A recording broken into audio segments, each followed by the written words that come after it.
Okay, you know when people ask you who you'd put on your dream list of dinner party guests, you might want to consider adding Ruzo to your table. Take a look. Humans have always been fascinated with erupting volcanoes, but there's more. Like here, the boiling river of the Amazon, one of the most spectacular geothermal... I'm sorry, what? A boiling river. We need to talk about this. Ruzo is a National Geographic explorer and the first geothermal scientist to study that boiling river. And now he's taking audiences with him into the fiery portals and across the smoking peaks from Iceland to the Amazon. We're going to talk about Iceland, too.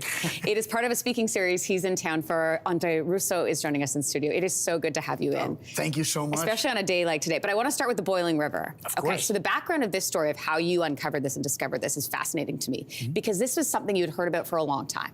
And everybody was like, it's fake, it's fake, it's fake. And then what happened? It was a childhood legend. So I grew up between Peru, Nicaragua, the United States. My grandfather tells me this crazy story about the Spanish conquest of Peru, lost city of gold. And fast forward, I'm working on my PhD and asked the question, could a large thermal river, a boiling river exist in the heart of the Peruvian Amazon? After about 2 years of asking the experts, everyone said, well, no.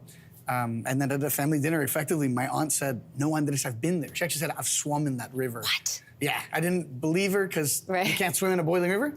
But then my, very straight-laced psychoanalyst uncle was like, no, Andres, she's not kidding. It's protected by this powerful shaman. It flows hot for at least 200 meters. You can't even touch the water. It's so hot. And you found it. And it's there. And when you found it, tell me what you were thinking. What was going through your mind when you're like, here it is?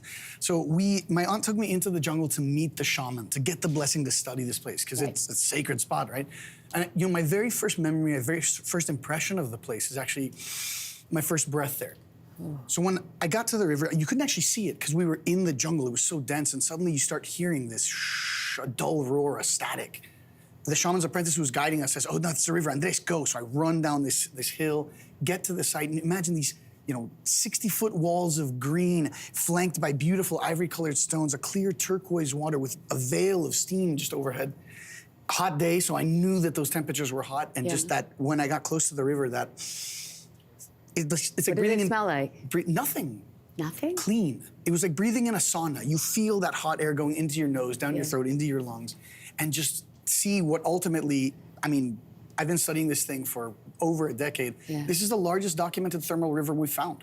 Wow. We found others on planet Earth. And it's big too, right? At some points? It's a 9-kilometer river system. The lower 6.24 kilometers are all thermal. Much of that hot enough to kill you, actually. Really? So when you put your fingers in it, what happens? According to the American Burn Association, at those temperatures and the flow rates, you're looking at 2nd to 3rd degree burns in less than a second. Incredible. So, I have to ask you about Iceland, obviously, because this is part of your specialty too. I understand that you've been messaging with people that are there, and what are they saying to you? So I'm, the bias there is my friends are volcanologists and geothermal scientists.